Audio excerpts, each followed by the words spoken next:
Okay. Hey guys, welcome back to another episode of the Typical Skeptic Podcast. I got my good friend Castaldo with me, my brother from another mother. We're gonna hit the intro and we're gonna get started. It's gonna be fun.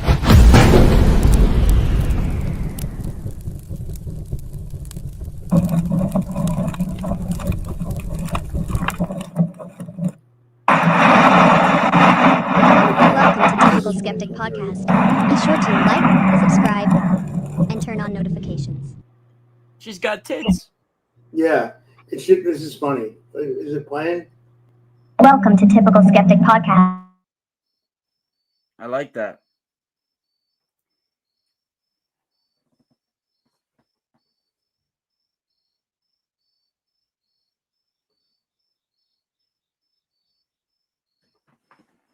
Announcement to make before we start. I got banned from TikTok today, so we're working through that. I told Coley today, I was talking to her, I was like, I got to make a website. Like, it's not even a question anymore. It's like, I have to make a website because we can't depend on any of these platforms. You know what I mean? You literally can't, So I'm in the process of making a website soon, and we'll put everything there. But my guest tonight is, hold on, let me get the bio 1 second. Sorry, guys. My good friend Castaldo. We're going to be getting into the plasma flame of souls, hierarchies of light, and the Assura and Deva wars, and he might do a couple readings for you guys. Castaldo is a mystic, a poet, and a seer that was born inside the caul, carrying the lineage of an Italian Strega bloodline. With over 30 years of experience in esoteric traditions, psychic vision, and ancient mysteries, Ra has dedicated his life to uncovering hidden truths about humanity's spiritual origins. He's also the founder of the mysticalspiralstore.com, where he offers rare crystals and metaphysical tools to assist seekers on their journeys.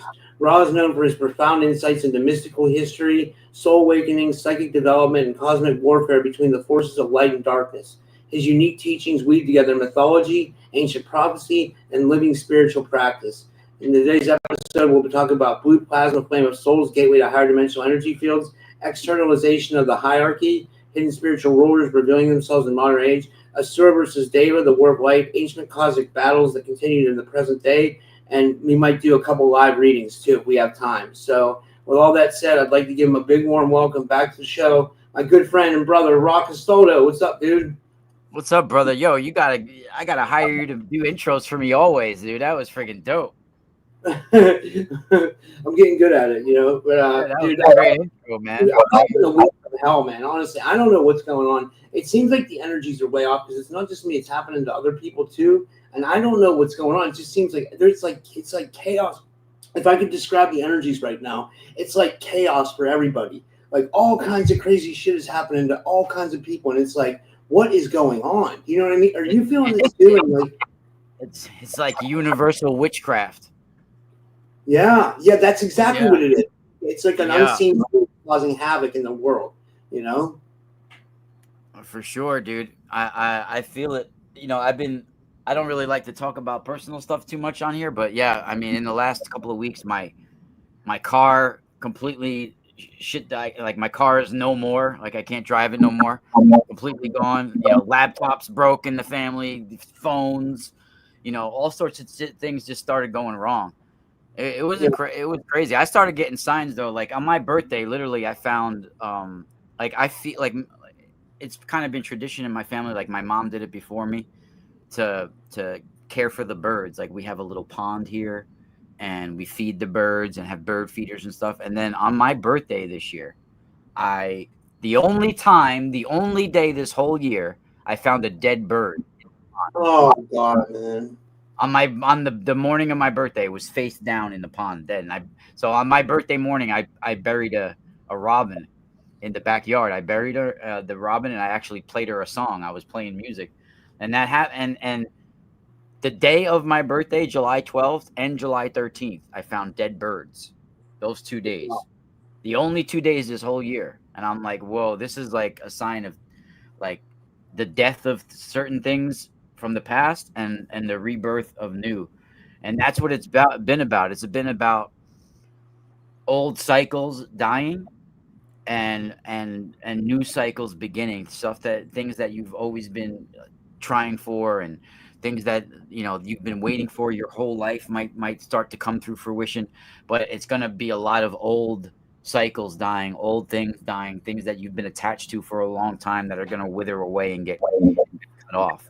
And I've seen that in a lot of things that I've even done readings on people lately, where it's a lot of severing ties and new beginnings happening. And yeah, I think that's just the energy right now, dude. It's like a universal witchcraft happening with people. Just things I are think just I'm sorry, I was gonna say that's the best. I think you put it the best way. You know what I mean? Because like that's exactly what we want. It's like But do you think there are darker forces at play trying to throw chaos into the world? Would you say? oh, for sure. There's an ongoing battle always between light and dark, and especially when you have certain cycles end and begin, and that's what we're at right now. We're at the end of a Kali Yuga cycle. Um, there's a lot of debate when the Kali Yuga actually ends, but if you look into some calendars, like the Saptarshi calendar from ancient India and various calendars like that, some people have the Kali Yuga as ending this year on the equinox of March 21st, 2025. And so I find that really significant. And when you have a Kali Yuga ending, it's about the end of civilizations. It's about fucking cataclysms, bro. It's about uh, purifying the planet and renewal. And I think that's what we got upon us. We're at the end of a Kali Yuga, and we're gonna see things get destroyed and reborn again, and we're gonna witness it. I mean, we're seeing right now um, a shift in the solar system. So our whole solar system is going through a cosmic shift, and ultimately the universe goes through a shift when a portion of it is in a change. So we're going through a universal shift right now. So it's time to buckle up and get ready, because we're put here. Many people there's a reason why we're here right now during this shift, many of us, and it's time for people to start fulfilling what they're here for. And it's gonna be a hard ride, but it's time to buckle up, because this is when the shit's about to hit the fan. Yeah, and I would say, like I said, it is really hitting the fan for a lot of us right now. As like you said, there's an ongoing war, and yeah, there are people deliberately, and I mean, it's as ancient as life on Earth. You have two factions, usually two polarizations, right? You could call it the light and the dark, but you ultimately have people that work for the good of the collective consciousness, and you have people that try to poach from the collective consciousness, take energy and suck the life force of others in order to give themselves more power, more riches, more gains, more abilities, more fame, more fortune. And this usually takes place in dream time, and people don't realize it. Usually in dream time, this is where people astral travel, and they go on their secret little missions.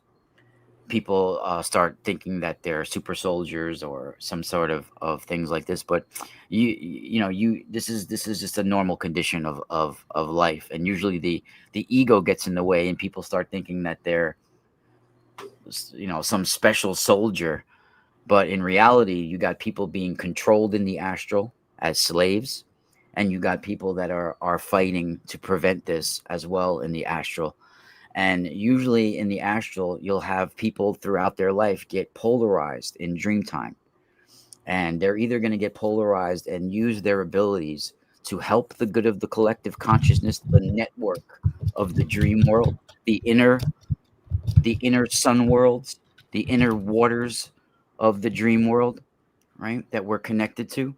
And you're going to have people that are either going to use that time to poach from the astral, literally be poachers, where they travel in the astral to suck the life force and the energy of other people. This is where you get the images of the evil witches traveling at night to basically astral rape people. Like they're taking the energy and the life force of others, and this is why some Strega, where the word Strega even came for, because you got evil Strega and you got good Strega. You got some that are derived from the where it's called from the Latin term strix, which or and Well, can I ask you? Isn't it the Benindante, which is the positive, and the Molindante, which is yeah, the negative? that's how it's where we say it in Italy. You know, the Benindante basically means like a good walker, and the Malindante are the evil doers. And the evildoers, you know, they travel in dream time to take the energy and abilities and creativities and and you know the positivity out of people, and they poach that, slowly suck it out of people. And this is done through astral witchcraft, dude. It's done through and there's whole bloodlines devoted to gaining fame and fortune by using the symbolism, the rituals, the chants, all the wars that go into it. This is why the military and certain bloodlines are controlling sacred sites and using these sites for certain things, because this is a war of light. And ultimately, it goes back to the Asura and the Deva clans. Right? So you have a lot of people like to talk about the Nephilim, and the Rephaim and these bloodlines nowadays, but these are more of Canaanite terms, Hebrew terms. Ultimately, these bloodlines are all connected to the Asura and the Devas. You at one time had a worldwide culture on this planet, one of the most diverse cultures that ever. And this is where we have Atlanteans and Lemurians and all these different civilizations. Ultimately, I think they can go back to a worldwide culture that once existed. Yeah, I think it's a fool's game to pin it on one culture, but I think there once was a worldwide connected culture that was Is this unique. where we would get the Anunnaki from? Where the Anunnaki is spawn of the Asura Devas?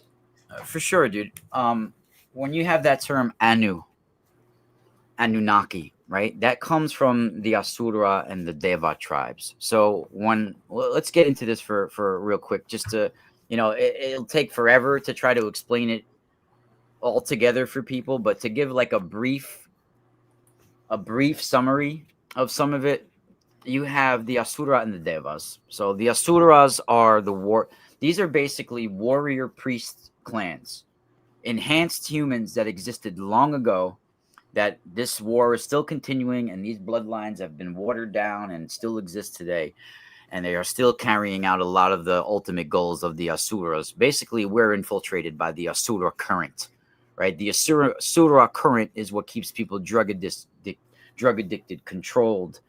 You know, all of that greed and materialism and money worship and all of this that comes right from the Asura energy, the Asura current, right? So you have the Asura and the Devas, but these are, remind you, these are super advanced superhumans. Well, I got a question. Did they come from the Hindu lore or not? Well, From mythology? Hindu is derived from this.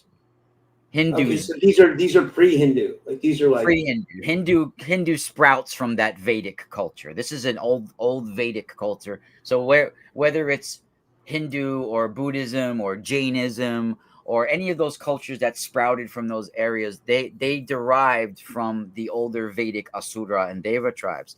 And ultimately you had warrior priest clans that some were more about the warrior side, and using their knowledge that they were harnessing from the sun and from stars, literally from the light, using that knowledge to either use it for the good of the collective consciousness as a priest clan, use it as selfishly just for the good of their own tribe, use it to dominate others. I mean, there's all these different tribes that were using it for different reasons. But at one time, the Asura and Devas, they both were united as one in the older Rig Veda, in the beginning of the Vedic culture. And you have the warrior and the priest clans. Ultimately, the Asuras are the warriors, the evildoers, right? And they were called the Kshatriya clans, right? The Kshatriyas are the Asuras. And then you have the Brahmins, the Devas, right? The Brahmins are the priests. And the Asuras are the Brahmins are the Devas, the priest clans, and the Asuras are the warriors, the Kshatriyas. And ultimately, there were 5 main Vedic people that made up the Asura and the Deva clans. They were the Tervasas, the Yadus, the Purus, the Druyus, and the Anus. So when you say that term Anunnaki, those derive from one of the first five main Vedic people, the Anu. This is also where you get the Danu, and the Tuatha Danann, and all these names that derive from these five Vedic families that spread out. And when you had the Asura Deva war, it was over the light. Literally, they went to war over the knowledge that they were harnessing from the sun and from stars. And you had a war over how this knowledge was being used and applied. Some of these tribes were using this knowledge to rule as gods and enslave the planet, right? And this is why we have these tribes that came down from those five Vedic families that split out. When they talk about Aryan invasions and all of this, Indo-Aryans, but it wasn't an Aryan, it was an Aryan division. These were Aryan tribes that divided because of how they were using the knowledge that they were harnessing from the sun. When you look into the ancient Asura Deva war and how it started, it was over the cows, over the spotted cows. And the cows symbolized the rays of the light, the rays of the sun, more specifically. And they fought over extending the sunlight that they were harnessing to achieve immortality, right? So this is not something I'm making up. This is the ancient Vedic knowledge. It's for the waters, the solar waters that they fought over, which are the heaven waters of the sun worlds. In the Vedas, the sun is the god, right? And the sun brings the waters of life. It brings the light of life.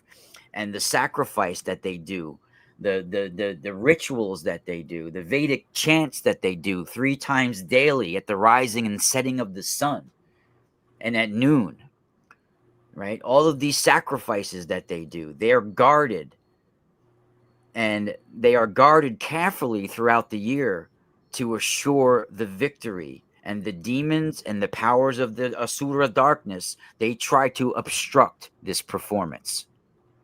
So you have certain sacred sites where certain rituals take place during the year to bring about a collective goodness of light. And you have the Asura warrior clans that try to invade these rituals to disrupt throughout the year the powers of light and to obstruct its performance. And there's critical points in the sacrifice battle year symbolism that takes place at the junctures of the seasons and the equinoxes and the solstices.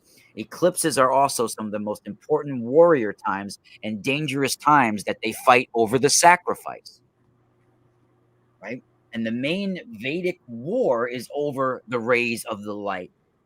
And this is where they were harnessing. Why do you think, Rob, that you got places like Newgrange, places like, in Malta, places all over the planet where on winter solstice or on certain times of the year, a light will come through a certain dolmen window or a certain place on the ring of stones, Or where like the light will Chichen come Itza in. pyramids, how the serpent goes Right. down. Or even in the temple of Karnak with Sekhmet, right? There, a light will come in and it will shine on her face right at 9:30 in the morning on a November morning, and it also lights up her spine with an electric blue cord up and down her spine. Only one time a year, right? These are times where they're harnessing the rays of light, and there's wars over this knowledge that they're harnessing, right? This is why the obelisk was developed and the Ben stone was developed, because it's literally harnessing that first ray of light that comes from the dawn of the morning. As the sun comes from up over the horizon, it literally hits the pencil. The obelisk is like a pencil ray of light, and it's made out of granite, right? So check this out. This is in my book that I'm writing. So we have these spots all over the planet that are built with granite structures. And granite is highly, inside of it, it has high content of quartz crystal, has high content of magnetite. So you got electricity and magnetism happening at the very same time. And these structures are built on spots where natural vibrations and shocks are generated. So what does that mean? That means if you got an obelisk that literally is made out of red granite, It's literally like a beam of light. It's a point, right? And you have granite is a piezoelectric material now. So what that means is if the quartz inside is rubbed together, it's going to generate light, like a beam of light coming out of the obelisk, right? So if you built that obelisk of granite on a spot where there's running water underneath it, or a spot where there's fault lines, or there's a spot where there's a lot of natural shocks and vibrations generated, that's going to make that quartz within the granite just rub together from bouncing it around, which will open up the piezoelectric cold plasma light of the stone. And it's like a beam of light. And then when these obelisks were set up, so at the first light of dawn, as the sun comes over the horizon, it'll light the top of the obelisk up like a beam of light. So they receive that very first light, the electron surge of dawn, right? And they harness that first knowledge of the dawn right at that spot, and it's broadcasting it, connected to the natural piezoelectric light that's generated from the stone, connecting it to the light plasma stream of the sun. And it's a bridge, a doorway for information from the sun to earth to not only travel, but to also be amplified and broadcasted across the network, right? And these sites are made to communicate with the electron-driven chorus of the sun, the music of the sun. This is why you have a spot in Scotland called Kalanich, right? Kalanich looks like, let me show you guys. Kalanich. So Kalanich is these stone, more incredible than Stonehenge, in my opinion, right? Kalanich is one of the most ancient gneiss granites on the planet. And it's in a place where there's auroras throughout the year, spots where there's breakthroughs in the magnetic field. Now, let me try to explain this. It has to do with plasma physics. I'm going to try to explain it so everybody can understand. Now, this spot, this is my own work, my own decoding ancient myths that people have been asking what they meant for hundreds of years. This spot is magical. This spot is actually communicating with the music of the sun, right? So our magnetic field around our planet, our magnetosphere, it takes in electrons from the sun. And it doesn't just always block the radiation and from the sun, it also pulls it in, right? And inside the solar wind that makes the magnetic field, when some of the electrons come into the magnetic field, it, especially right before sunrise, it makes a chorus within the plasma waves. A lot of the plasma that we get in the magnetosphere is from the solar wind, right? So the electrons that come in the magnetic field, they make a chorus. What they call it in plasma physics, an electron-driven chorus. And these sounds, they happen right before dawn, and they sound like the cuckoo bird or the hoopoo bird or certain birds, right? They're these certain sounds that, and the birds, they pick up on this. And right before dawn, they also broadcast this same bird song. They're letting people know, they're letting the nature know, the plants know, nature know that, hey, it's time to do the warrior dance of dawn. It's time to open up your buds of the flowers and receive the light and grow. It's time to open up the dendrites and receive the light, right? So right before dawn, the fish even do this. Dolphins even do this, right? Fish and birds, they start broadcasting this electron-driven chorus. Well, you have a myth, an old myth that goes along with Kalanich in Scotland. And it talks about how on Midsummer Night, the longest night of the year, the most special night for the light, the Shining One walks up the avenue of stones, heralded by the cuckoo's call. So what does that mean? People have said the Shining Ones mean the Anunnaki, because the Assura and Deva tribes, Asura can mean Shining One, Deva can mean Shining One as well. But the Shining One in this case means the sun. And when they say the Shining One is walking up the avenue of stones, heralded by the cuckoo's call. They're literally talking about the sunlight traveling up the avenue of stones, heralded by the noise that it makes as it comes into earth, the sound of the electron driven chorus, the cuckoo call, right? It's really incredible, dude. That means that It is. we're actually tapping in telepathically to the sounds of nature and the universe. And this is what Sanskrit ultimately was derived from. Sanskrit was said to be derived from Shiva's cosmic drum. It's the primal sounds of nature and the universe. When you hear that om, om, that is literally the heartbeat of the sun.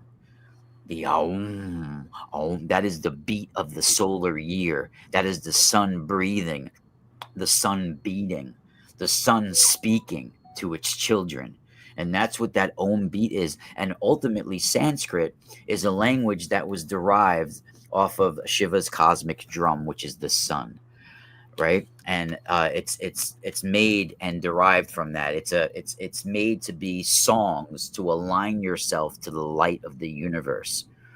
And I think that is really beautiful. And it's something that I decoded about the spot of Kalanich. They're literally talking about the electron driven chorus of the sun.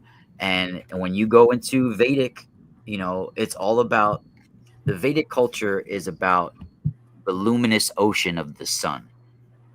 It's about the sun worlds, the rays of the sun aligning with the spinal current of the mantras of humans. And it's really incredible.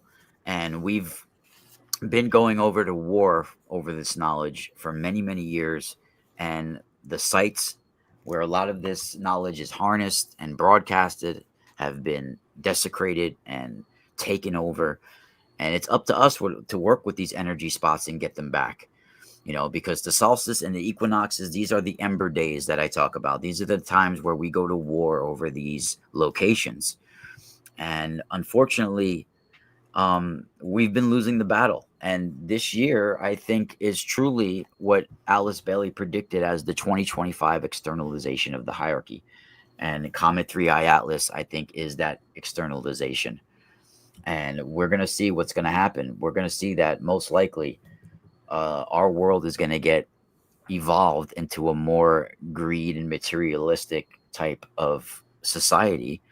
And ultimately, it's up to other people to ascend to a higher vibration to that, and that's what the war is over. I mean, we're literally at the precipice of losing our humanity, losing that part of who we are. Yeah, wow, that's amazing, dude. And it all ties into what's going on. You have that in beautifully with what's going on. Yeah. Right now. Yeah, dude, it's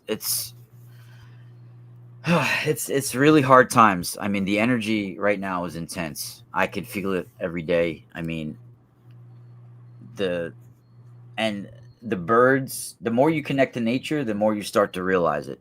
The birds, the fish and the sea, they're really connected to, they're like built in, not just as memory keepers and messengers, but they're like warning signs for the planet, right? The dolphins, advanced fish, birds, they're letting you know what's happening in the magnetic field, what's happening like in on the planet. They're letting us know. And it's, we nowadays we don't listen to the voice of the wind and pay attention to the flight and the sound of birds and things like that. It's because they're speaking the answers that we're looking for. They have the answers that we need. And we turn a blind eye to it and think of them as primitive beings, but they're very advanced. Especially it comes naturally, especially dolphins and certain birds. They're so advanced, dude. Dolphins, whales, they're very advanced, and they understand. They're memory keepers. Dolphins have certain whistles and sounds to describe certain landscapes and certain areas and certain bodies of water, and they have names for each other, and they're memory keepers. They know when certain catastrophes have happened on the planet, and they keep knowledge of this.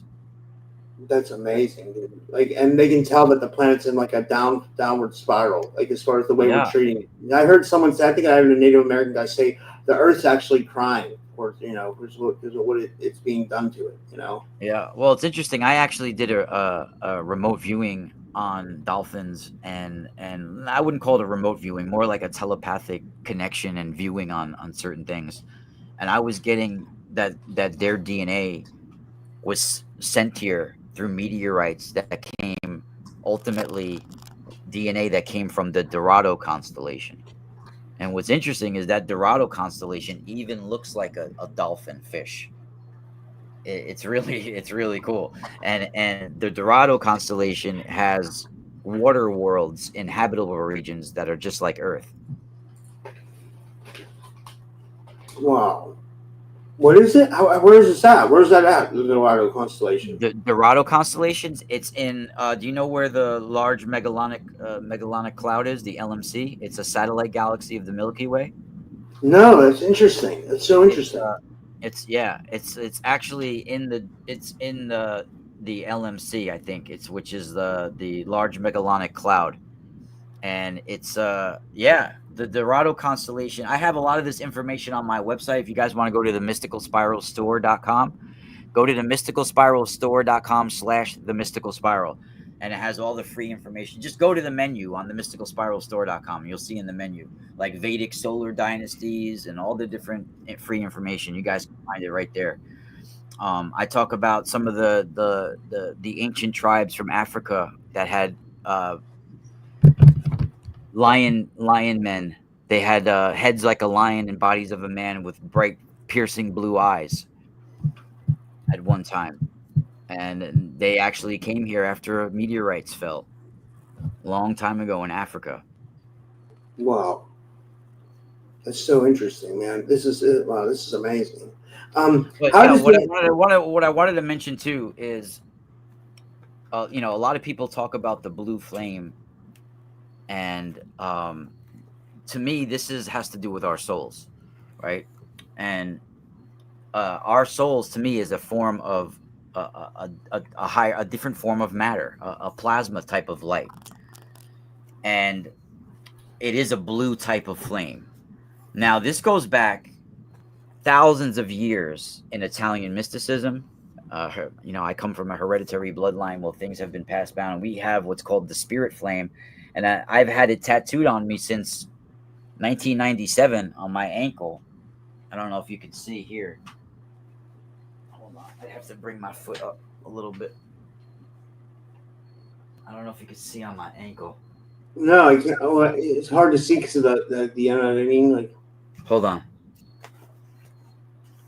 Maybe I could bring it. Can you see right here? yeah, that's amazing. Yeah. I don't know if you can see, but it's basically the spirit flame is like a crescent moon that looks like a bowl right here, and the tree, a flame that is coming out of it. So, like a three pronged flame. I don't know if I could stand higher on here to show you, but do I have a picture of it somewhere? Hold on. Let me see if I have a picture of it to show you what the picture would look like.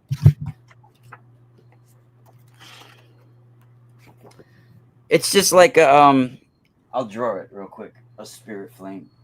It goes back so many.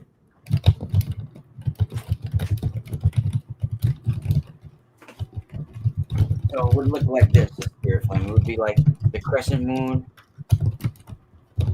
and then just something simple like that, like a crescent moon with the flame coming out over the middle.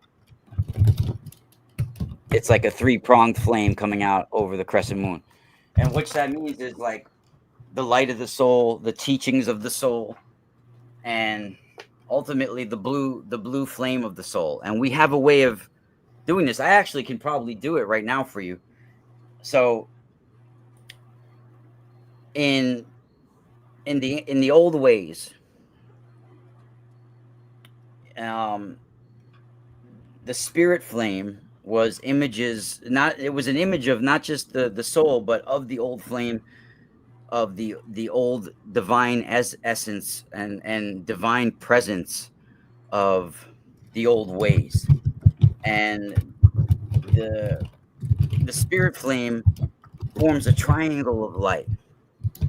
And usually you have this three triangle flame, blue flame that will form. And even my daughter's name Tana is it comes from this knowledge, right? Tana was said to be the goddess of the fire of the stars, the fire of the soul, right? Tana.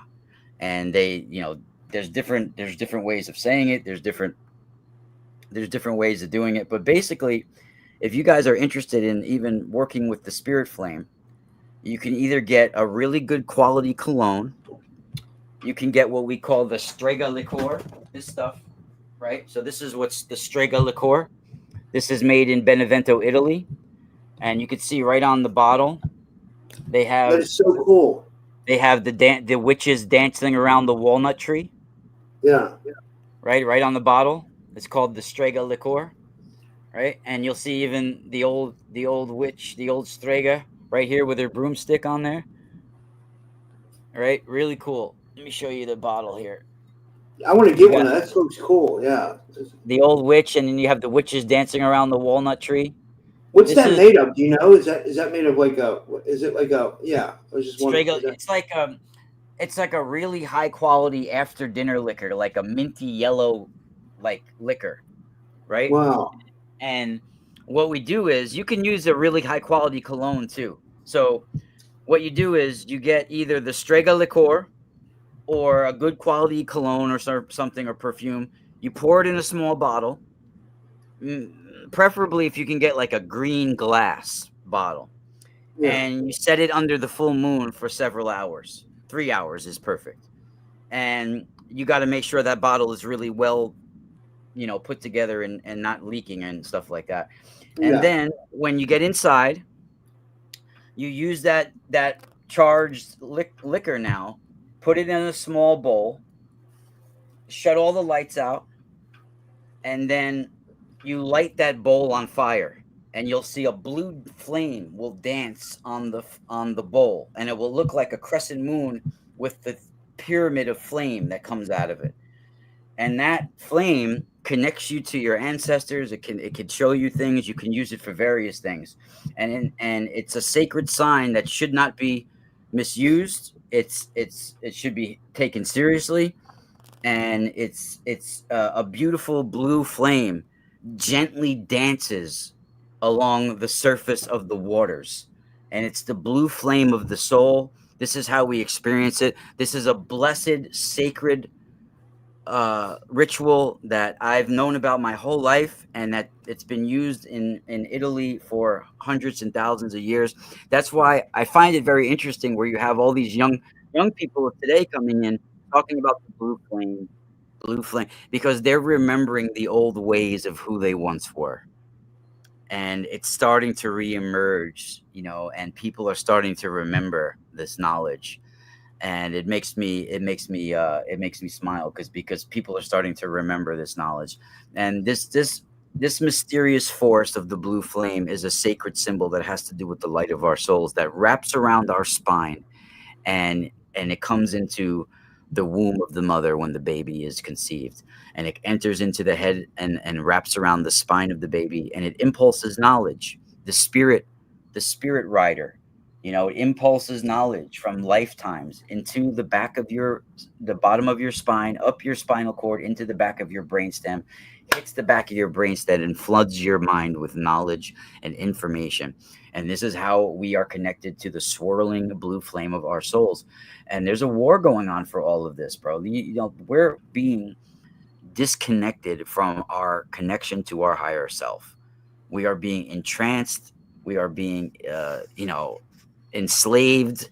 We are under, you know, all sorts of enchantment through technology and all sorts of things that are just happening, you know. So like people are just not connected to who they are as spiritual beings, you know, as cosmic consciousness anymore. And unfortunately, people are looking for answers, and there's not many people that can provide them. So there's a lot of people that are just out there, you know, peddling lies, peddling bullshit, just to get people to give them likes and follows and donations. And it's horrible, dude. It's spirituality has been invaded by materialism, right? And materialism is the downfall of who we are. It's the root of the Asura and Deva war. All right. And the end of the Kali Yuga in 2025 was mentioned by Alice Bailey, like I mentioned earlier. And and it not just, you know, she was telepathically getting this information from Dawaj Kul between 1919 and 1949. She had telepathically transmitted over a dozen books, each one being up to like 600 to 900 pages. So this was the Tibetan master Dawaj Kul that she called him, and it's known that a coming avatar is supposed to arrive. Now, if people want to believe in Christ, if people want to believe in Antichrist, it's all up to you guys to have your own belief systems. Can I ask you a question? Is that who they call the Kalki Avatar? Is that Yeah, that's part of it. Yeah, well, I talked about this before. Remember on your show? Yeah. Remember, because I remember when I first heard it was Sheldon Moore. I heard him talk about it on Leak Project, but then you talked about it too. I used to tune into those Sheldon Moore lectures. I always found those so interesting. On you know what I mean? Like, yeah. Well, you know, you guys. He's like you know. I don't know. He reminds me of you. You know, like no doubt. You have so much information. You know. Well, you know, Alice Bailey sort of talked about in her writings that the word or the solar logos, even that the avatar, it's a vibration. It's a sound coming from the cosmos that brings something. And she wrote that the avatar is coming to Earth to manifest a oneness, a unity between everyone, and to wield that first ray energy, because she talks about the different 7 rays of energy that come upon humanity. And these also have to do with the 7 sages, the 7 stars of the Great Bear constellation, and the circumpolar stars, and all of this, right? It has to do with how we get knowledge into the planet and how we evolve as a species. And we're being evolved into greed and materialism because that's the vibration that's coming out of the planet. But if we have someone or something that can change the pulsation of the planet, like a DMT wave coming over the planet, you know, that's something that can change almost immediately, like an instant vibrational wave that can change the planet, a sound, almost a cosmic sound. And this can be pulsated through us through you know, all sorts of ways through the cosmos, possibly even a craft like 3i Atlas. Now, will it impulse us some sort of, you know, direction that turns us into what can be in the future as gray aliens? That's a possibility, right? Some people think it's going to ascend us into a higher vibration, but maybe it's a higher vibration where it takes that primal part of us, where we procreate and have sex with each other and have that primal part of who we are. But all that also is the primal part that makes us be musicians and artists and poets and all of this. So who knows? Maybe we're going to lose that part of who we are. That part is going to be evolved, because that's the part that also leads to war, and also leads to confrontation on this planet, and also leads to disease and destruction. So I think we're at a precedent. We're at right now the final battle for humanity. And there's going to be, I think, a 300-year period right now as a transition into the next Yuga cycle. And, you know, a Yuga ending avatar is always talked about. And Yuga ending avatars have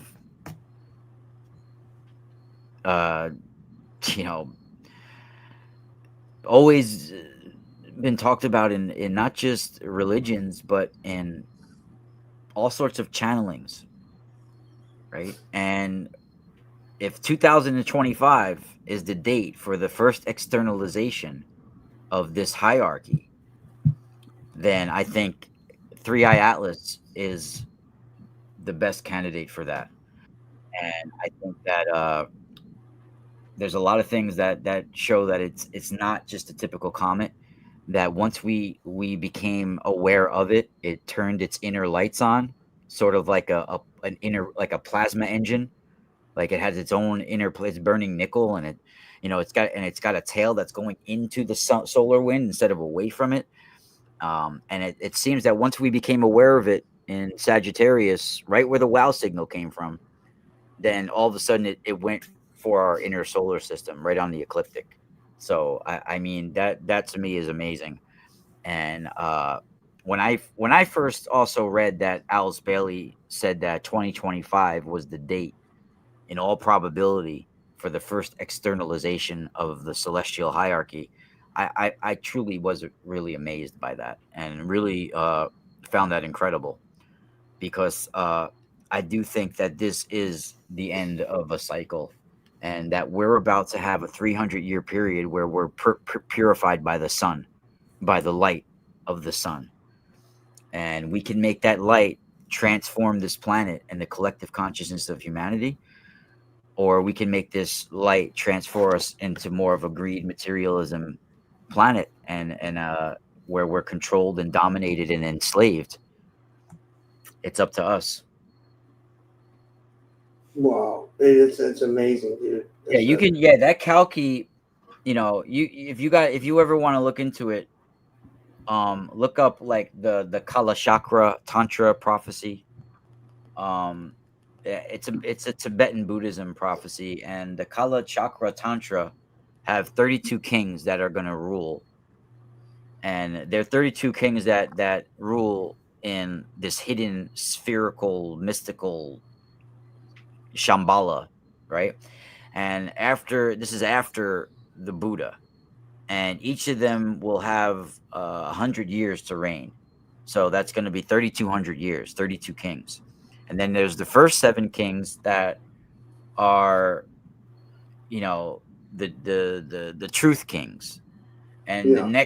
the next 25 will be known as the Kalki, right? The Kalki kings, the holder of the caste, and then the final Kalki What's that king. mean? I'm sorry. What's that mean? The holder of the cast. What's that mean? I'm trying to understand. It's like, the holder of the knowledge, Oh, okay. the holder of the Yeah. rituals, the holder of the sacred, right? And then he's going to be called the Rudra, the wrathful one with the wheel, the Rudra Chakran. And I mean, to me, that has to do with a coronal mass ejection coming from the sun. Rudra is a solar god. He's the howler. He's the one that brings storms from the sun, and he's the wrathful one that's going to bring the wheel coming from the sun, right? The coronal mass ejection. And he's going to ascend to the throne of Shambhala as the 25th and last king. And this is a prophecy that you guys can look at. It's the Kala Chakra Tantra prophecy. Yeah, I love it, man. This is so interesting. This tonight was a really interesting show so far, man. This was like really hitting, you know. No I mean, the audience is really loving it. Everybody in the chat's loving it, you know. So yeah. But the prophecy talks about how the end time battle is going to occur after each of the 32 Shambhala kings have ruled for 100 years each. So that's 3,200 years after the time of the Buddha. So if you look at where the life of the Buddha being from 560 BC to 480 BC or somewhere around there, so you got to take it from there, and the first Shambhala king was said to be ruled during the time of Buddha, so that was supposed to be around that time. So each rules for 100 years. That takes you at the end to about 2002 225 BC. I mean AD for the end time battle. But I think that 300 years difference, or that 200 years difference, because we're in 2025. I think that there's a mistake in calculating some of the time, because I think if you actually go through it, it comes to 2,225, but I actually think that it's not 2,220, it's 2025. And they made some mistakes with things, and we'll see what happens. I think this year is the first beginning of a purification that's going to last several hundred years. And it might accelerate, it might not, but I think even by the year 2040, the year 2050, we're going to be living in a completely different Earth, possibly going even into an ice age. Wow. That would make sense. That would make sense why the climates are shifting, Yeah, the pole star, things are going to change. Things are going to shift. Do you think there's validity to the pole shift? That everybody says there's a pole shift, like conspiracy. Do you think there's validity to that? Yeah, no, there definitely is a pole shift happening. I mean, it's right now the pole is it's like shifting to above Siberia, right? Yeah. So, yeah, it's for sure shifting. Do you think global warming is bullshit? Yeah, I think that we're gonna go into an ice age probably by 2040, 2050. It's weird. That resonates with me too. I thought that too. I was like, it seems like we're going to go into like a mini ice age, Yep, for sure. I think that's what we're looking for. That's what's coming for us. I think the sun, if you look into the past, I don't know the exact date. I have to look it up again. It was from the late 1600s to the early 1700s. We had a mini ice age on the planet. And it was a time where we had almost no sunspots. So I think that we're going to have the sun exhaust a lot. And we're going to go through a time where we're going to plunge into a time where there's like no sunspots after this. And it's going to bring a mini ice age. And it's going to happen just like it did in the 1600s. You guys can look up the date. There was literally a mini ice age on the planet. And right now, we have spots where there's huge breakthroughs in our magnetic field. There's one spot called the South Atlantic Anomaly. It's a massive region over Africa and the Atlantic. And I believe this is the spot where an ancient civilization fell as well. That's beneath the waters there. And this is a spot where things are going to rise that once fell, right in that area. Right in that South Atlantic anomaly. We got a question. This is from Whispering Portals, and thank you for joining us tonight, Whispering Portals. I think she's newer in the chat. She says, Rob, what do you feel is about to happen 2 years from now with aliens that are coming as we speak? Like in 2027? Yeah. I think she feels aliens are coming. Well, that's what I was trying to say before that. I sensed with the Oumuamua originally, and then reawakened with Comet 3 with 3-Eye Atlas that it's an insectoid type of an intelligence. Yeah. So the Al-Bada, as it was shown to me, the emergence. So I think that there's going to be a high presence on this planet within the next couple of years. And unfortunately, I think we're going to be removed from this planet. Do you think we're going to be transplanted to another planet or something like that? One way or another, I think that humans are going to be taken away from this planet, or severely depleted on this planet. Yeah, this is a. I don't want to be all doom and gloom, but it says those efforts are trying to spray an ice age, terraform this planet to get ready for the cold vampire gods? ? Geoengineering is terraforming out of the ice, literally nucleated ice. I don't know if you agree with that, or I'm just going to go through some of the comments.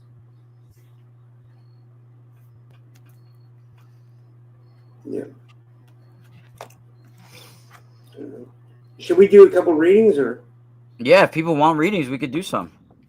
Does anybody want a reading? And we'll put your name in the chat. And if you want to donate, you don't have to. But it does help the podcast. And like I said, I got deleted off TikTok today. I have another account, so I'm just gonna build the other account. But honestly, man, it's like you can't trust any of these platforms anymore, guys. You cannot. Like, I have to build a website ASAP. But, any donations help the podcast, and I like helping Raw when he does readings. I like to send him a little bit of money. So, if you support the podcast, it'll also be supporting Raw too, So there's the links to support. But like, if I only see if anybody wants a reading. But also, before we do the reading, there. I don't know if you ever heard of what the 4 royal stars are. No, I never heard that. All right, so in the earlier stellar star cults of ancient times, of Persia, of ancient Italy, right? There were 4 royal stars, and that were also called the Watchers, the 4 Watchers, right? You have or in Italian we tend to call them the Gregori, right? The Watchers. These are the fallen angels, Watchers, Gregori, however you want to call them. But there were 4 major royal stars in the ancient times, and these stars were used to harness knowledge, to harness warfare, to do all sorts of things. And they're still being used today. And they're specifically going to be in 2026 with the Sphinx. One of the 4 royal stars are going to be activated, and I do believe there's going to be appearance of the lion men that I call the Fila, that I've telepathically communicated with before, and I actually saw one in person in 2002 in California for about 2 or 3 seconds, and I feel like that they can't be in this atmosphere for very long. It's either too dense, it's too heavy, I don't know, but they can materialize for brief moments in this reality. And I saw one for about 2 to 3 seconds in California. We can get to in a second, but these 4 royal stars, they are linked to all different powers, all different energies, all different cardinal points that have to do with the universe and channeling in energies, right? And you had the vernal equinox, which was the star Aldebaran, which was the watcher of the east. You had Regulus, who was the summer solstice watcher, the watcher of the south. You had Antares, who was the autumn equinox and the watcher of the west. And you had Fomalhaut, who marked the winter solstice and was the watcher of the north. And these were the watchers that held in their 4 watchtowers of the sky.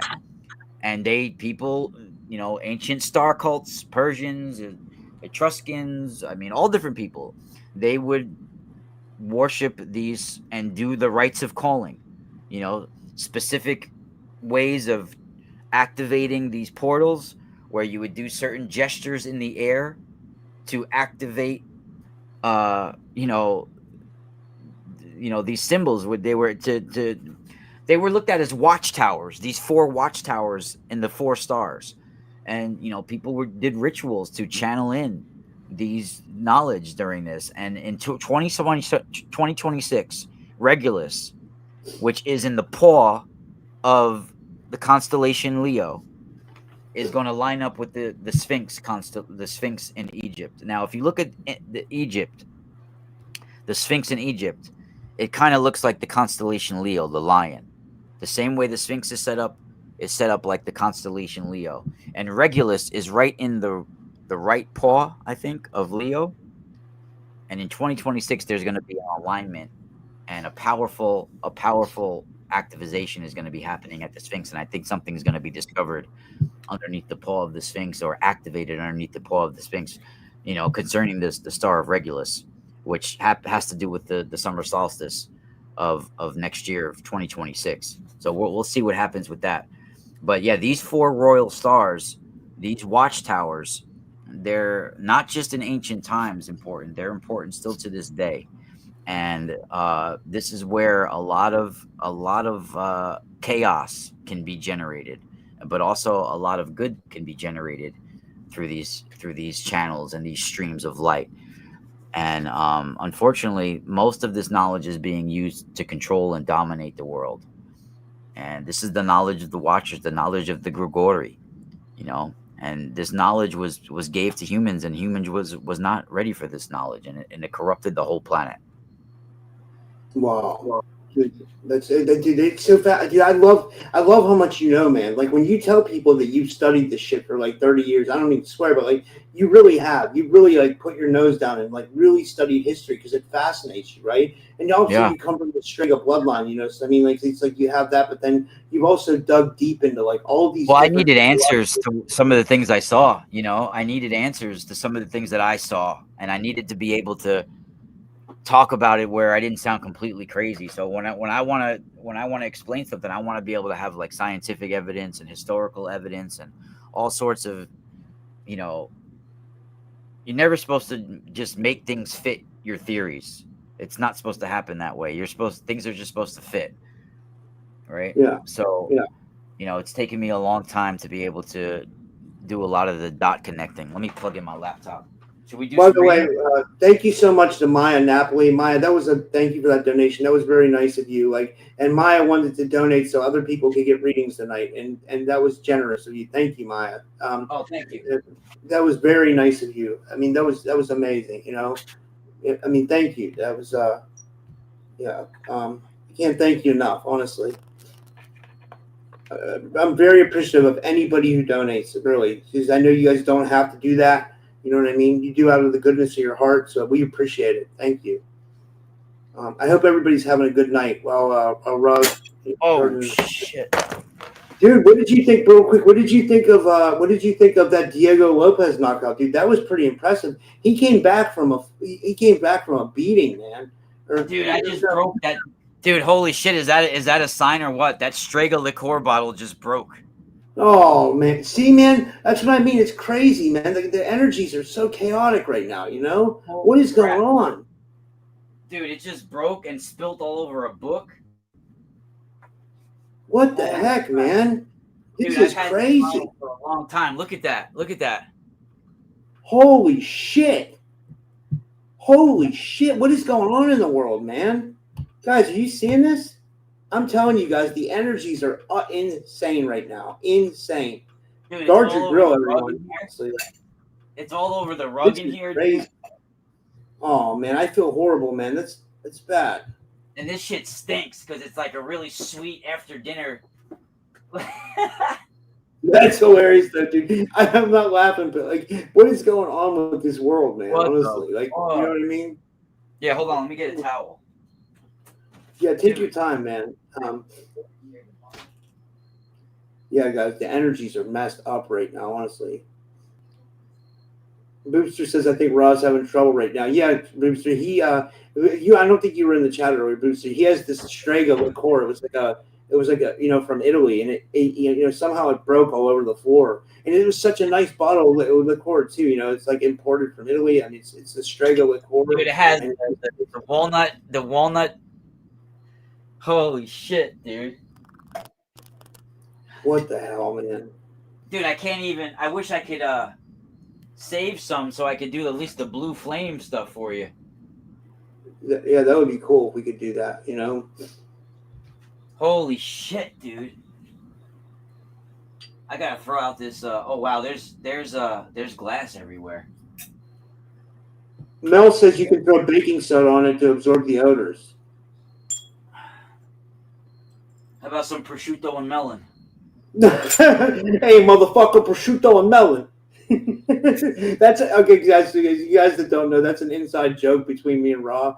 It's like it would be funny, like if some Italian dude came up to you and was like, "Hey, prosciutto and melon." It's like a weird mix, right?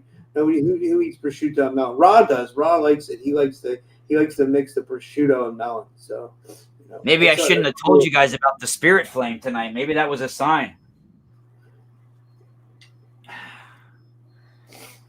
That's crazy, bro. That is like I've had that bottle for many years, so maybe it's a sign that like it's time to get a new one and let the new energy in. Yeah. What, do you have to get that in? It's a strong smell too. It's like really fucking strong. Is it like pungent? Yeah.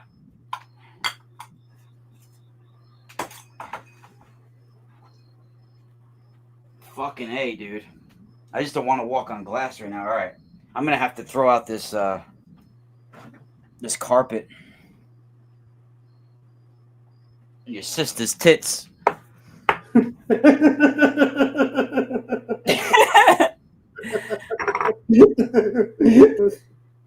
Your Oh my sister's God. ass. Mhm. Yeah, I don't even It's think just I have enough. insane. I'm I don't telling you, even. dude, it's insane right now. There's a lot of crazy shit going on, you know? I don't even think I Oh, have enough to light it to show you. Let me see if I can. you're gonna have to like prop it up or something, you know? Like I don't know how I would see it.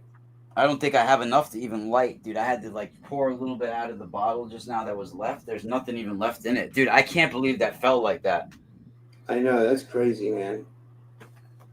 dude. It's so wet in here on the fucking carpet. Holy Oh, dude, shit! I feel so bad, man. Maybe we should just call it a night. I don't know what to do. No, it's I all feel right. so All right. horrible. I feel We horrible. can do this. I was more concerned about my book that I had on the floor. I was like, oh, my book's getting all wet.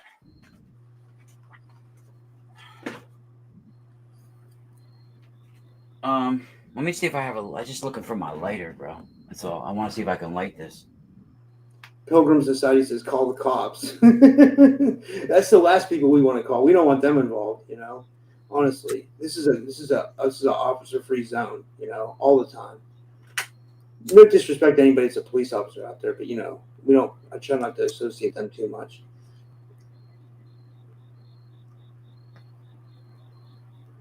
Oh, Can you see the blue flame? a little bit. Oh yeah. Let me shut the light. I see it. Here's the blue spirit flame, everybody. That's I got amazing. I got to do it for you guys. Thank you. That That's awesome. this is what this don't we gotta highly respect this, everybody. So listen, this I sacrificed the bottle to show you this for you tonight. This is the blue flame of the soul. This is a sacred symbol that is not supposed to be misused. And you can use this to connect to ancestors, to connect to your higher selves, and to get knowledge from one realm to another, knowledge from your soul. And you can see how it dances on top of the bowl like a pyramid of fire, a pyramid of blue flame. This is the spirit flame. I love it, man. That's amazing. Hello, Lois is in the house. Mapako Chiesda is in the house. We got some more people coming in. Nathan Wayswitch Fox in the house. Charles Milligan, Pilgrim Society, Mel. We got a good crowd tonight, guys. Everybody, you know. All right, Guys so are all I'll here. let the spirit flame. I'll let the spirit flame burn right here while I do the reading. Yeah, that's cool. I guess the first one is Kaysen, and thank you, Kaysen. And do you have a question, or maybe we should just like go whatever you feel off these people, you know? All right, so who's the first one, Kaysen? Kaysen, yeah. And guys, if you want a reading, put your name in the chat. We'll try to get to everybody, but I mean, you know, yeah. And again, if you want to donate, you can, you know. What's interesting too is I didn't even see his. Now I see his face, so it's kind of defeats the person. But I was getting like a dark complexion, brown, black hair, but a very aggressive young man. Brave but combative, full of bravado sometimes, you know, a defender of what he believes. This is the type of symbolism I'm getting, right? So it has to do with someone like that, and the you know, that's the kind of the person that I'm getting that has to do with the energy. But the message and the meaning that I'm getting that has to go along with it is that he has to take initiative. He has to take a dedication to his work if he really wants extra money or more income or getting ahead in the game or having resources. He's got to put that something extra and put that something aside as well. And good and you have to get good work habits and systematic savings and persistence and stick to it. Stick to it. You got to stick to it, and then eventually it's going to pay off. So that's the type of symbolism that I'm getting with what's transpiring with you right now. I don't know if you want me to go any deeper, It's up to you. I mean, because we got a bunch of people. I mean, All right, let's I keep don't going. know. Let's keep going. Okay, we'll keep going. I'm trying to get we're trying to get everybody. We want everybody. Okay, so the next one is Willow Roots, and I love these people's names. They have the best names. And Willow is a beautiful young lady. She says, "I'd like a reading to convey anything I need to know about me and my purpose in this group here." With this group here, I just want to say, Willow, I've seen you've been coming to a lot of the live streams. Like, I think you definitely have an amazing purpose with our group. And thank you for being here. Thank you for watching. We love having you in the group. I love having all you in the group. But you're amazing. So yeah, sorry about that, Rod. Just wanted to, Well, I think that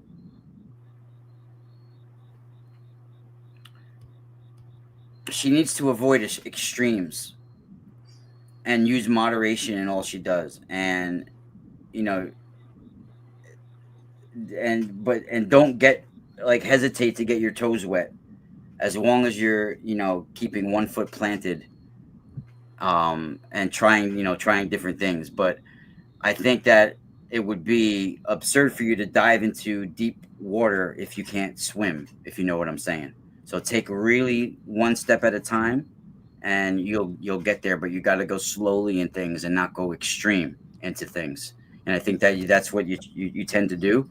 So I think that the symbols I'm getting is that you need like organizational abilities and management to try out different combinations until you hit the right one, and measuring and mixing the ingredients of life into just this one big happy harmonious combination, and that you're on to that. It's sort of like the temperance reading, if in tarot, that's the key of 14 in tarot. And that would be, I think, the card that would be pulled right now if I would pull a tarot card, would be the I love when temperance. you do that, man. I love when you relate it to a card in tarot. That's amazing. Yeah. Yeah. But I also think like there's some money coming, like some kind of finances coming as well, because I'm getting that kind of symbolism. Might even be something government related, Wow. like a check from the government, like tax or something. I love that. We'll move to the next one. That was great. The next one is Coley, and Coley's my new podcast partner, and Coley, yeah. what's up, Coley? Hmm.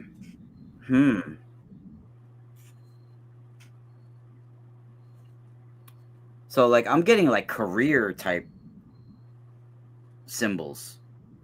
I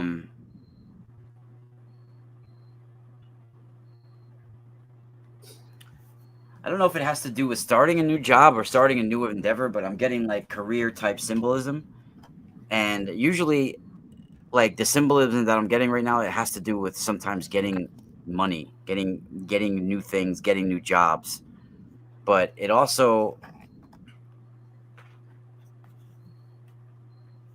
has to do with like aspirations, goals, directions, guidance, the purpose in life, inner satisfaction, feelings of accomplishment, senses of achievement, courage, all those types of energies, right?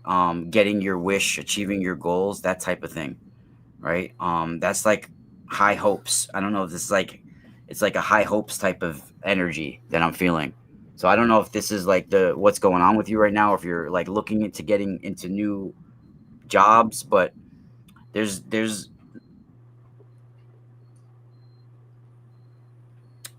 the feeling of too, like certain journeys have ended and the circle is completing itself, and certain things have been learned from it, and now you're adapting to the changes, and new ideas and new things are coming, right? And I think that a completion of a cycle is just finished for you, and now this new cycle is happening, and you're sort of rolling with it right now. And then, but instead of just rolling with the punches, I think you're going to start taking initiative and finding a more directed approach to it. um what's interesting too is that um there's a midway point in in certain people's lives that where they go through certain things and stuff like that. And you know, and that doesn't necessarily have to do with age, but when someone gets tired of the struggle and they're at the verge of success where things start to happen, I can relate to this.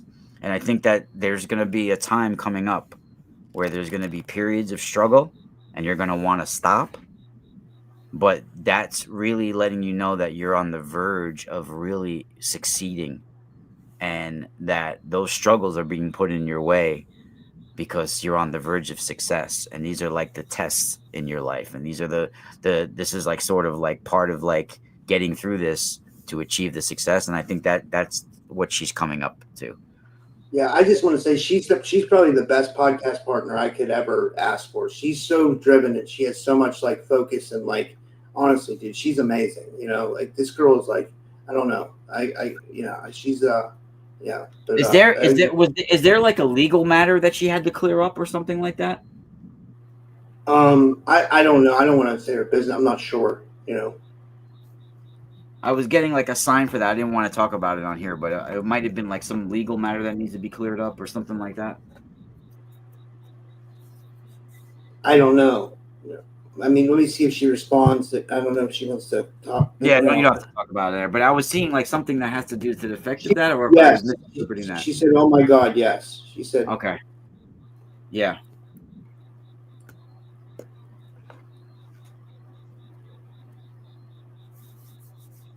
Who we got next? You're good, dude. You're good. Like, yeah, I don't want to say anything on here, so it's nothing bad.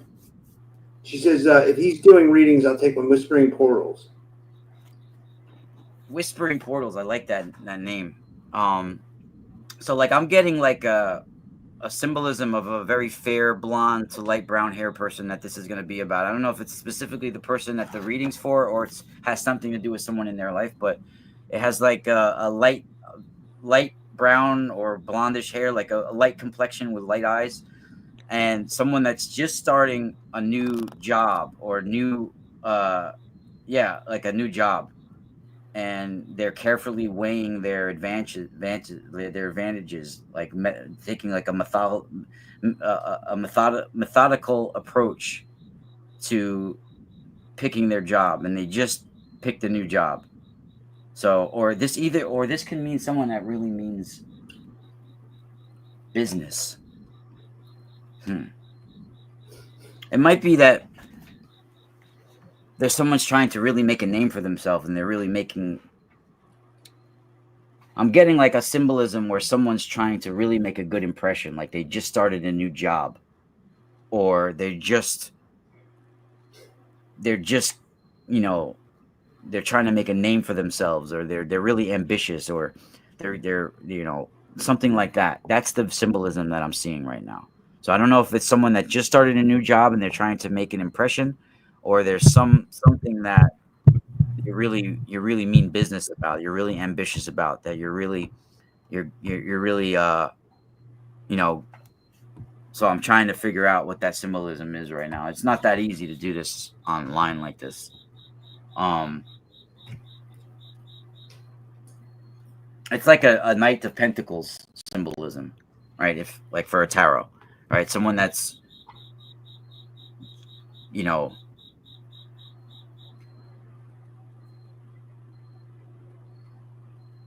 did they comment yet?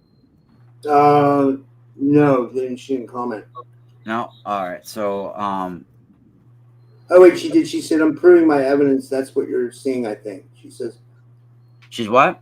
She's proving her evidence. I mean obviously Proving she might be an experiencer or something. I don't know her story. Yeah. Well, there's also like a misfortune type of energy too, like loss of things. So maybe that's related to that.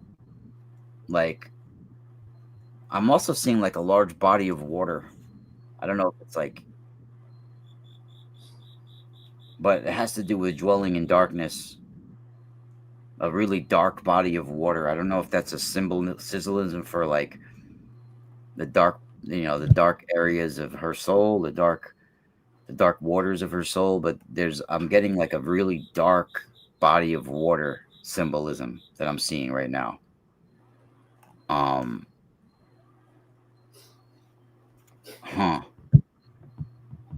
I don't know if that has to do with a misfortune that she had or he had, or it's a woman, right? I feel like it's a woman's Yeah, energy. she's a woman. Yeah, looks her name's Laura. Yeah, so I don't know if there's a That's very interesting because I'm getting like a really dark body of water that I saw, like gloomy body of water, and I think it has to do more with her subconscious mind. Yeah, like everything looks gloomy on the water, like a real gloomy water, and I'm not sure exactly what that has to do with yet. Ooh, I got the chills. She said could be seeing ocean deeps. I'll move. Oh, it's amazing. I'll move on to the next person. This is Aaron, and thanks for donating. Aaron donated. Aaron says, "I'd like a reading it, please, and thank you." And you know, Aaron, you read for. How's it going, Aaron? Oh man, so Aaron.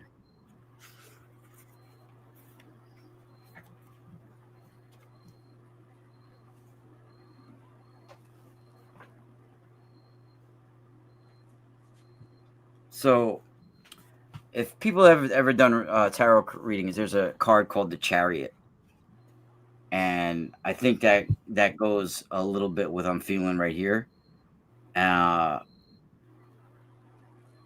So the Chariot card has a lot to do with willpower, mastery of self, having a good awareness of what's good and evil, what's good for you, what's destructive for you. And achievement is possible when you have a lot of discipline and self-discipline. And I think life can't be all play and no work, and life can't be all work and no play. There's got to be a balance, right? And harnessing one's energies and talents constructively is the best way for you to get that gain. And I think that's what she needs to do right now, is to harness her energies and her talents constructively, and she's going to see a lot of gain, a lot of mastery of self, a lot of conquests, a lot of knowledge about herself will come to fruition. And there's also an attachment that's going along. Like, I feel like it's a man of wealth, a man that has some kind of like position in life. Maybe he thinks he's made a name for himself, but there's some kind of energy that goes along with that, that's connected to it, that has to do with someone that's got money, either money or status, an older person. And I think that there's some kind of energy that's conflicting with that energy right there. So I don't know if it's an older man or it's an older person in her life, but it's a negative energy that has to do with making someone an energetic, like, slave in a way, like, using someone's senses against them, using someone's energy against them through money. So I don't know if that's someone in the past or someone that but it's an older man, I think, an older person. Wow, I love that, man. It's like a warning, I would say. I wouldn't take any favors from someone like that, because they're doing it for the wrong reasons. Wow, you're amazing, dude. Do you have time to do two more? Or what do you think? Like, Let's do it. Okay, this is fun. This is from the Andromedan, and he says, "I would like a general reading. I don't have any questions." He says, "Thank you." The Andromedan. Oh, it's the same guy from before. So, yeah. I think I've had this kind of energy with him before too. Like, I feel like that there's a coming to senses for him coming. Like there's like going to be a big shift in what he believes. Um, and there's going to be a point really soon where you're going to be taking a long, hard look at yourself and asking why you're here, what you're doing here, what purpose you're taking in life, and taking a careful analysis on that whole situation and what you believe in, and a new lifestyle is going to come out, and you're going to free yourself from some of the tombs of bad habits that you've had and some of the sameness, and become alive in a different way again, and almost like you were when you were a child, right? And I think that there's certain ruts that you need to break out of, and it's up to you now. It's up to you to rebirth that, bring a renewal of spirit. And I think that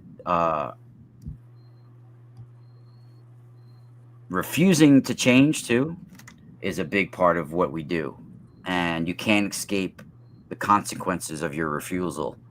And you have to know when to escape certain trends and certain patterns that we do. And that's some of the biggest problems that we have, is escaping our patterns. And I think that's, you're going to come to a point really soon where you're going to be taking a long, hard look at your patterns and what you do, and what's real and what's not real. But don't let this bring loneliness upon you either. Let this be like a new invigoration for life. I love that, man. That's great for the Andromedan. That's good news for him, you know? It's yeah. And we got to do one more. There's one Mel, and then we have one Lois after this, and that's it. And then we'll call it. This Mel says I'd like to read it for this time. And let's see here. And I know Lois had a question too. I'll find hers afterwards.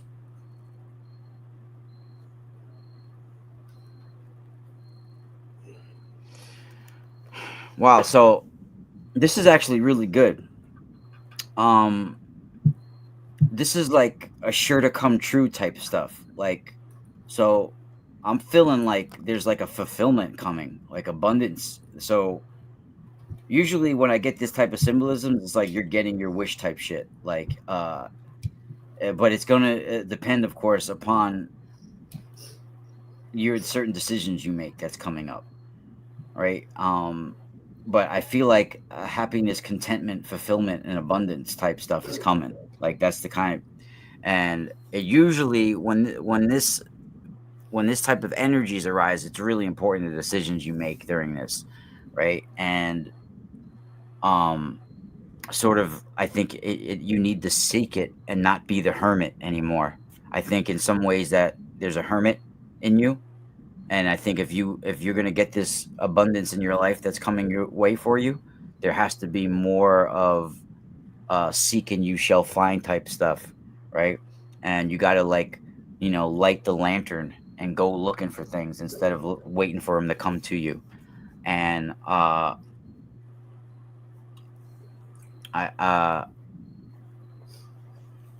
think if you do that, the doors are going to start to open, and you're going to see. And oh wow, so I don't know if there was someone that was like a guru type or a counselor, or did you have someone that you once were like was kind of like a guru to you? I'm seeing something like to the effect of like a guru type individual. And if it's not, I would really stay away from this type of belief in someone.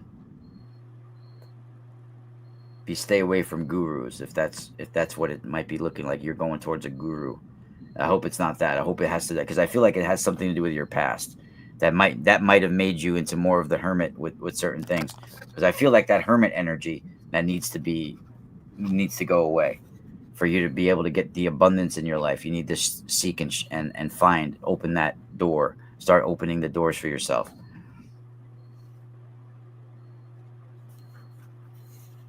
I love that. And this one's from Lois, and Lois says, "What?" She has a question. She says, "Will there be enough signups to allow Eurythmy to move forward?" She's a Eurythmy teacher, which is like, it's like a spiritual dance. And she says, "Is design opportunity real?" She says. Is design opportunity real? Yeah. I mean, she also does fashion design. She does fashion design, and she does eurythmy. She's a eurythmy teacher. Oh, I get it. Lois is very spiritual. She used to live in a commune back in the day. She came on my show. She was like it was like somewhat of like a hippie commune. It was like a love commune. It was amazing. She was telling me about it. It's she's been down for like years with this spirituality. Yeah, I could say she lives like a balanced life. I feel like it's someone who does like has the equilibrium of balance, like one who weighs their words and their actions and considers both sides of things and tries to get all the facts with things.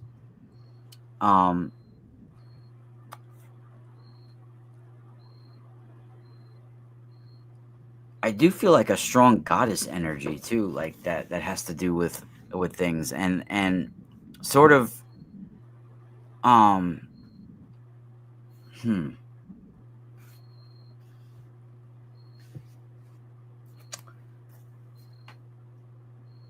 see, I hate making decisions about people's work, like but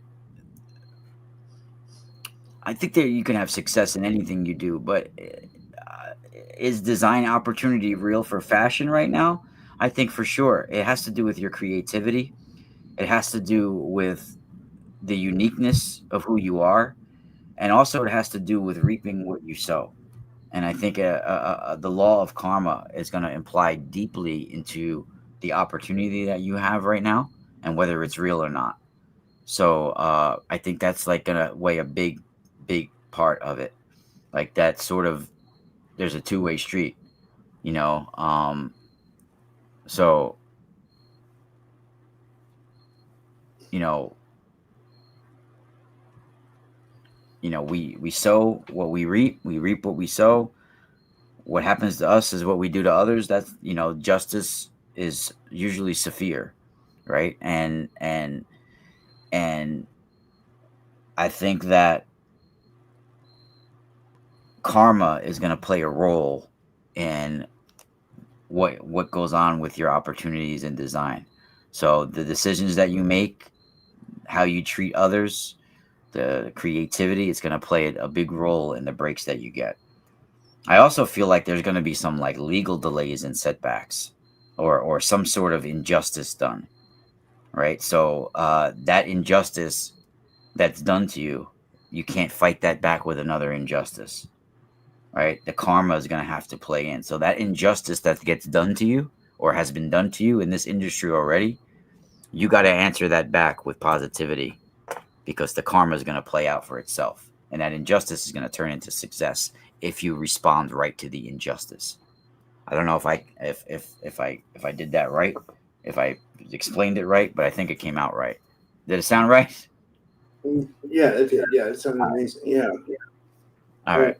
We got one more. This is it, and this is Nathan Wayswitch Fox, and I believe he was involved in some kind of Black Ops program. He's a Canadian, and yeah. Um, and this is the last one, guys. We're gonna go after this, and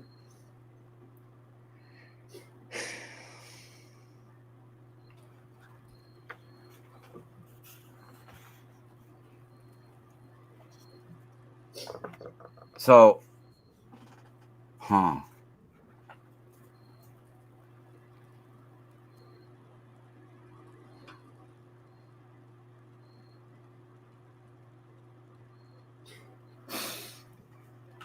So, man, I don't know if I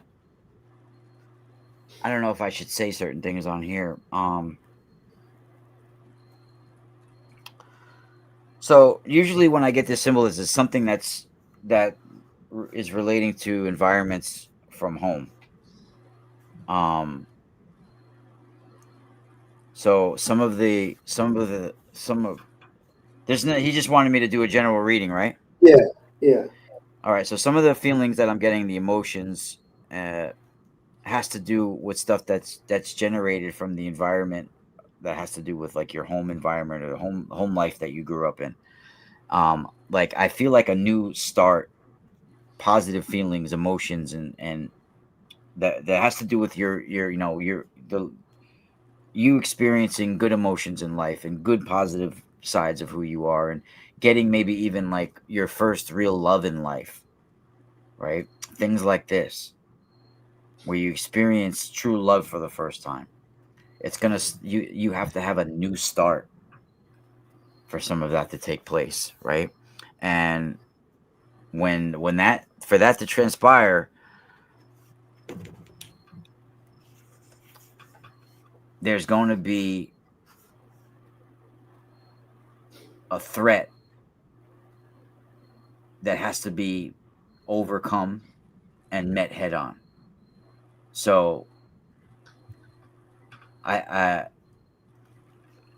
I think it has to do with raising your standard of living as a person and your home environment and getting a new start at home. And I think that it has nothing to do with money and getting having more monetary things, but it has to do with your feelings. So um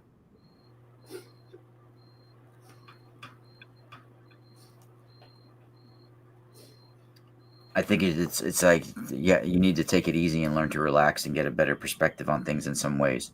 And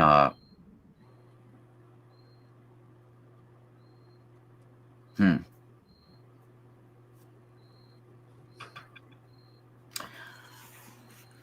yeah, I do think, I'm also getting like a symbol for a wreath.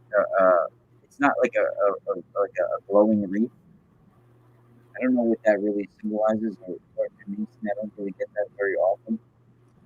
Um,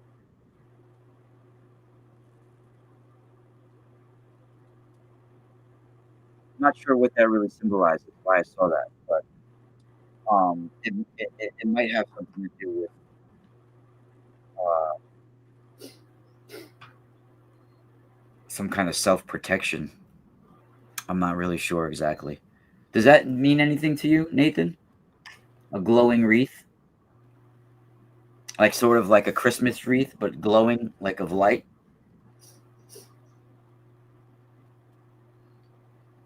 Let me see if or he responds. Wet right now too. Yeah, we had one last donation. I don't know if you could do one more. Yeah, I got it. We got to make this the last one, guys, because we really got to go. But I mean, and thank you, Trey, for the nice comment. That was great, and thank you. Everybody's like really loving these readings tonight, Raw. Everybody, I'm seriously, everybody's giving you props. So, guys, but also before we do this last reading, you guys can book a reading with Ra at the mysticalspiralstore.com. He has the best crystals for sale too. You know what I mean? You can support the guests that come on here, support my podcast as well. And we love you guys all. And the last one's from Chaley Atwood, and she doesn't have any comment in the chat. So kind of whatever you pick up off that name, Chaley Atwood, I would say she's in her mid-30s. And all right. Well, is she? So I'm getting like a pair, like a two of a kind type stuff. Good news, or I think this is right here. Yeah, like it's like kind of symbolisms of the beginning of a new romance or flirtation or puppy love or something like that. Well, or a new friendship, but affection, a kind, like some sort of kindness and some sort of pair between two, right? Like, and so I don't know if this has to do with a woman and a man, or a man and a woman and a woman, or I don't know if it has to do with friendship or love. I don't know that specific yet, but it has to do with two people being united, and there's a new friendship, a new romance. She says that would be so welcome right now, she says. Right? So it has to do something with that. It has to do with a new romance, a new love, or a new friendship. But the thing here that I'm getting with it is a hold your fire type things, right? That the problem in her, certain problems are going to still remain because there's certain grudges and hostilities and resentments and stuff that's being held on to. And if that doesn't stop, there's going to be an alienation, a loneliness, an angry, uh, uh, all sorts of stuff that, defensiveness and being on guard and, getting a chip on your shoulder, all that stuff's going to start to erupt out of that. So I do feel that there needs to be, for you to have that union that you're going to find, that new love, there's got to be a grudge that's let go.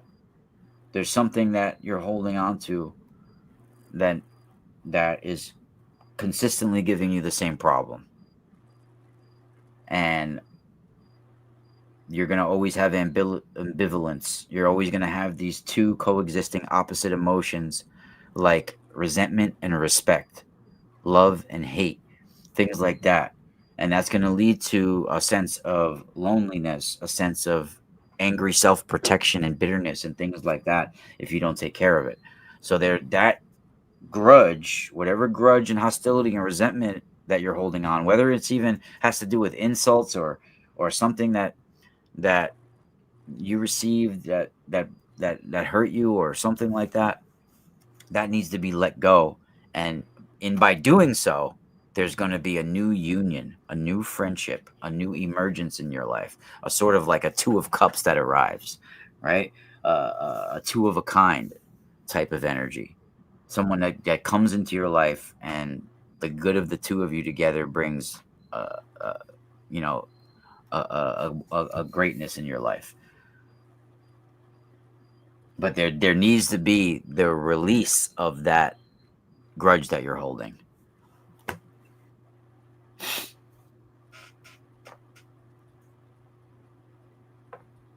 This was amazing, man. This was really amazing. Like, wow. Thanks. I mean, you were really stellar tonight, man. Thank you, brother. Yeah, I hope people resonated with it as well. I broke a bottle of my Strega liqueur for this. Yeah, guys, I hope you guys enjoyed this. But real quick before we go, what did you think of that Diego Lopez knockout? Do you think that was a good? Bro, that fight was dope. That fight was dope. That fight was dope. That was a great fight, dude. That was like 2 rounds of amazingness. Yeah. The funny thing is, too, Gene Silva was trying to land a spinning elbow before that. He was doing a spinning elbow before that. And then he got caught with one. You know what the announcers said? They said he's trying to use too much hype stuff. You know what I mean? Like, he's trying to use too much flash, If he would calm down his style a little bit, he would he might be able to really, calm down his style. He's a dog, bro. He's a dog because most men would have been finished in that first round when he was mounted and getting dropped bombs on him right at the beginning of the fight. Oh yeah, yeah. He was getting destroyed, bro. He found his way. He found his way out of that. It was. He almost came back and he came back and was doing good. He was starting to win that second round. He was coming back. Yeah. And he got caught. But yeah, that was a good fight. What about the Canelo fight? It was funny. I had a parlay last night. I had Diego Lopez, I had the co-main of the UFC, and I had Bud Crawford. All three were underdogs. It was like $10 to $189. I hit that. But I was nervous, dude. Going into that fight, I was like, I don't know if Bud Crawford can do this, but I also had faith in. I was like, he's one of the best boxers in the world. I was like, if anybody can do it, Bud Crawford can, and he did, dude. That jab is insane. His jab is like. I thought that the fight could have either been, if Bud was going to win, he was going to win by decision. But if Canelo was going to win, he would have maybe knocked him out. Well, yeah. I thought Canelo, there was a possibility Canelo could have caught him and knocked him out. But damn, I was surprised that Canelo didn't land harder punches. And Canelo's got one of the hardest fucking best chins I've ever seen. Though he took some shots. Yeah. Do you think they'll fight again? I think both of those dudes should retire. Yeah. I mean, they're two of the best. They're like, those two are like the best in the game right there. Bud Crawford, that would have been the best. Go out on top, bro. You just beat the fucking best fighter in the world. Yeah. You just beat Canelo, bro. You go out, retire now. Why not go out? Why go out after you lose the belt? Then you're gonna retire. People should go out on top. Someone whatchamacallit is on your site right now. They said Chaley Atwood's on your site looking for a crystal. I think she goes by Yippee on YouTube, but she's definitely on your site looking for a crystal. That's cool. So if she has any questions, she can submit on the. Yeah, I think there's I'll a hit her up question. with I'll give her a free gift package as well. I'll hook her up with a good, nice free gift package. I always do. That's awesome. Yeah, and I'll show you guys. Let me see here. Where's my crystal skull? I have it here somewhere. Oh, it's right here. I love this thing, dude. Look at this, guys. I always show this. This is this is a small one, but look at the if you move that crystal around, you can see the rainbow or the colors in that. That's amazing. You know. Yeah. That's from Ra's store. You know. And then he has the twisted copper. You know. So like this is a Herkimer diamond wrapped in copper. So you guys can get these as like little pendants and stuff. Michelle says she used to love Ken Shamrock and Tito Ortiz. That's awesome. She liked the old school stuff. Yeah, those are old school. Yep. Yeah. Well, we should go. I know you got to clean up, man. I'm sorry. I didn't mean to keep you long, man. No, I hope you get a lot of business. I hope people like sign up on your website and get stuff. And thank you. I can't believe that friggin' busted, dude. I've had that bottle for years too. Yeah. Michelle says, can we ask Rod to answer a quick question about a crystal? What's your question, Michelle? Go ahead real quick. Yeah, go ahead. I'll wait for her to write in. Yeah, that's cool, Michelle, that you like it's cool that you like Ken Shamrock and Tito Ortiz. Those are the old school guys, you know. Those are the guys that paved the pathway for the people that are fighting now. Ken was badass. Yeah. I liked my old school guy. I mean, I hate to say it, but I loved Hoist Gracie, even though he was like, he's like. Yeah, Hoist cool. I liked Half Gracie and High End Gracie. Oh yeah, I know that. Yeah, you're right. And Henzo was hard too, and Half was tough. Yeah, those were the tough Gracies. Yeah, and Hickson was good. Yeah, and even dude, I have Hickson's book. If you guys want to learn about a book that really transcends spirituality and martial arts, it's Hickson's book called Breathe. Hickson Gracie Breathe. It's great. It has like meditation practices and stuff, and it's an amazing book. I love it. Yeah, he's like the head of the family, Hickson. Yeah. He's got problems now. He's got like Alzheimer's or something going on, or Alzheimer's. I know, and I feel bad. His son got murdered. Remember when his son got murdered? Yeah. Oh, she said you already answered her question. She said that was it. So. All right. All right. Well, thank you guys, everyone, for tuning in tonight. This was an amazing show. I hope you guys all enjoyed it. Rod, do you want to tell people how they can find you, and do you want to promote anything? And thank you. Of course, yeah. You guys can find me at themysticalspiralstore.com. You can find me at patreon.com/themysticalspiral. You can also go to my YouTube, Exploring the Ka, where I have my Space Border podcast. And you can also, I'll be speaking at the New York Summit Conference in Ronkonkoma, Long Island, October 4th and 5th. I'll be speaking alongside Kerry Cassidy, Laura Eisenhower, Brad Olson, Mike Barra, some guy JJ, and somebody Heather Holmes, and then me.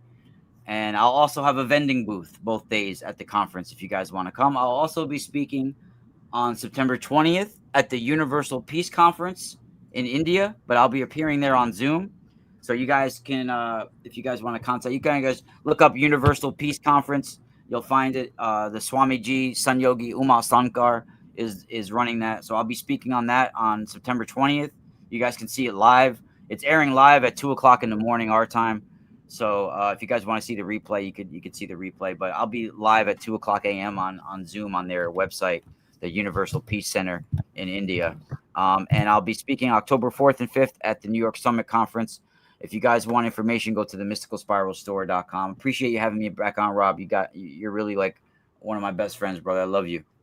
I feel the same, man. I really do. I feel like we, in some way, we're like related or something. You know what I mean? Yeah, like, bro. you're awesome, dude. Sure. Yeah. All right. Thank you, everybody. I love you guys, and I'll see you guys tomorrow. I have more shows. We have Michelle coming on tomorrow, and we have I have Ani Sophine coming on tomorrow at 5 p.m. Eastern. Ani always brings really good information. And then me and Coley are doing Michelle tomorrow night at 7 p.m. Eastern. That'll be a Coley and Rob show featuring Michelle Whitney, the amazing decoder. So good shows tomorrow, guys. Tune in. Tap in, and I love you all. Support the podcast. Thank you to everybody who donated, And I think that's it. And check out my show from earlier where I went to the Pittsburgh MUFON UFO meeting, and we talked about all kinds of stuff. So that's on my YouTube as well. And yeah, thank you guys, and take care.